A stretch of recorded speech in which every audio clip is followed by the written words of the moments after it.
2047 तक भारत को विकसित राष्ट्र बनाने की रणनीति, नीतियां, सुधार और निवेश की नई दिशा। नमस्कार दोस्तों, स्वागत है आपका आपके अपने चैनल जीआरटी बिजनेस पर। आज हम एक बेहद महत्वपूर्ण विषय पर चर्चा करेंगे। भारत को 2047 तक एक विकसित राष्ट्र बनाने की प्रधानमंत्री नरेंद्र मोदी की रणनीति।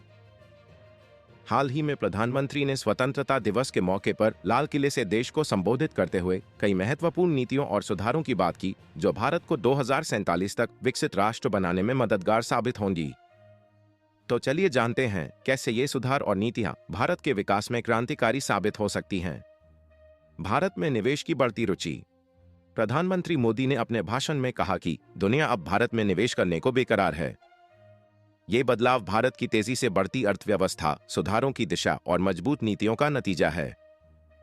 आज भारत न केवल एक विशाल बाजार है, बल्कि एक ऐसा देश बन गया है जहां व्यापार करना सरल और सुविधाजनक हो गया है। प्रधानमंत्री ने यह भी कहा कि 2047 तक भारत को विकसित राष्ट्र बनाने का लक्ष्य केवल एक नारा नहीं है, बल्कि इसके पीछे ठोस नीतियां और कड़ी मेहनत का समर्पण है। देश के विभिन्न क्षेत्रों में किए गए सुधारों ने विदेशी निवेश को आकर्षित करने का रास्ता आसान किया है। बैंकिंग सुधार, एक मजबूत आर्थिक ढांचा। प्रधानमंत्री ने अपने भाषण में बैंकिंग क्षेत्र में किए गए सुधारों का जिक्र किया। इन सुधारों के माध्यम से उद्यमियों और व्यवसायों के लिए आसान लोन की उपलब्धता सुनिश्चित की गई है। ये सुधार न केवल बड़े व्यवसायों के लिए, बल्कि छोटे और मध्यम आकार के उद्यमों के लिए भी वरदान साबित हुए हैं। स्टार्टअप्स को मिलने वाली फंडिंग की सुविधा ने इनोवेशन और एंटरप्रेन्योरशिप को बढ़ावा दिया है। बैंकिंग क्षेत्र में सुधारों ने देश की औपचारिक अर्थव्यवस्था को मजबूत किया है और गरीब एवं मध्यम वर्ग के लोगों की बैंकिंग आवश्यकताओं को पूरा किया है। प्रधानमंत्री ने माई बाप संस्कृति का अंत करने की बात कही, जहां पहले सरकार को मालिक की तरह देखा जाता था, अब सरकार की भूमिका मददगार और समर्थन करने वाली बन गई है। सुधारों का गहरा विश्वास और प्रभाव। प्रधानमंत्री मोदी ने कहा कि उनकी सरकार द्वारा किए गए सुधार किसी मजबूरी के कारण नहीं है, बल्कि यह भारत की अर्थव्यवस्था को मजबूत और टिकाऊ बनाने की ठोस रणनीति है।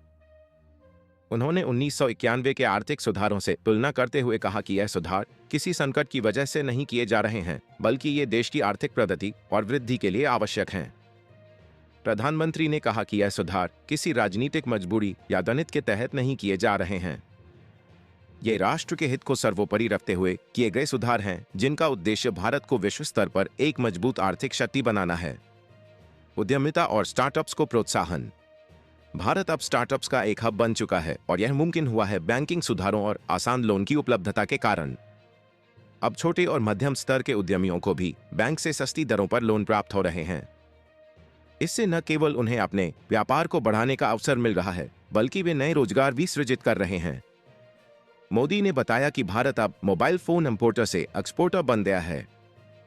ये बदलाव भारत की मैन्युफैक्चरिंग क्षमताओं और सुधारों का परिणाम है, जो देश को आर्थिक रूप से सशक्त बना रहे हैं। स्किल डेवलपमेंट और रोजगार के नए रास्ते। प्रधानमंत्री ने स्किल डेवलपमेंट की भी बात की। उन्होंने बताया कि सरकार के सुधारों के जरिए लाखों युवाओं को स्किल डेवलपमेंट के अवसर मिल रहे हैं, जिससे वे आधुनिक उद्योगों में रोजगार पा रहे हैं।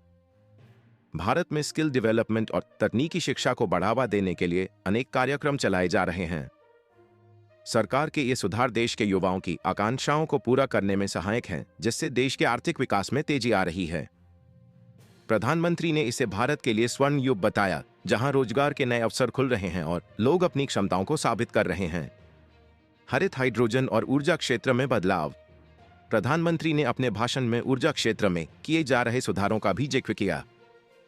उन्होंने बताया कि सरकार का लक्ष्य है कि 2030 तक 500 gigawatt non fossil fuel energy क्षमता हासिल की जाए। इस दिशा में किए जा रहे सुधार न केवल जलवायु लक्ष्यों को प्राप्त करने में सहायक होंगे, बल्कि हरित रोजगार भी पैदा करेंगे।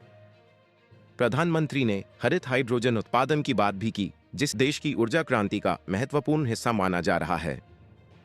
इससे भारत की ऊर्जा जरूरतों को पूरा करने के साथ साथ वैश्विक स्तर पर नेतृत्वकारी भूमिका निभाने का अवसर मिलेगा। निवेश के नए अवसर। प्रधानमंत्री मोदी ने कहा कि सरकार लगातार नीतियों में सुधार कर रही है ताकि देश और राज्यों में निवेश के नए अवसर पैदा हो सकें। राज्यों को इन्वेस्टर्स को आकर्षित करने के लिए आवश्यकतानुसार नीतियों में बदलाव करने के लिए भी प्रोत्साहित किया जा रहा है। उन्होंने कहा कि अंतरिक्ष क्षेत्र में किए गए सुधारों के परिणामस्वरूप भारतीय स्टार्टअप्स अब प्राइवेट सैटेलाइट और रॉकेट लॉन्च कर रहे हैं। ये भारत की विज्ञान और टेक्नोलॉजी में बढ़ती क्षमताओं का प्रतीक है और यह इन्वेस्टर्स को आकर्षित करने में सहायक साबित हो रहा है। निष्कर्ष: अंत में ये स्पष्ट है कि भारत की विकास यात्रा सुधारों और ठोस नीतियों पर आधारित है। प्रधानमंत्री नरेंद्र मोदी द्वारा शुरू किए गए सुधार न केवल देश की आर्थिक स्थिति को सुधारने में मदद कर रहे हैं, बल्कि यह भारत को 2047 तक एक विकसित राष्ट्र बनाने की दिशा में महत्वपूर्ण साबित हो रहे हैं।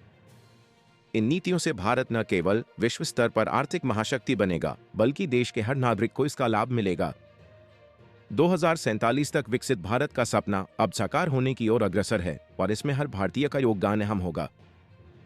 अगर आपको यह वीडियो पसंद आया हो तो इसे लाइक करें, अपने दोस्तों के साथ शेयर करें और हमारे चैनल जीआरटी बिजनेस को सब्सक्राइब करें ताकि हम आपको इसी तरह की और जानकारियां देते रहें। जीआरटी बिजनेस यूट्यूब चैनल खबरों का स्रोत समाचार एजेंसियों, जनमत और अन्य सार्वजनिक स्थानों से प्राप्त करता है। हम पूरी कोशिश करते हैं कि यह सारांश और रिपोर्टिंग सटीक और सत्यापित हो, लेकिन हम किसी भी विवाद या त्रुटि के लिए जिम्मेदार नहीं हैं। हमारा उद्देश्य जनमत को जानकारी प्रदान करना है।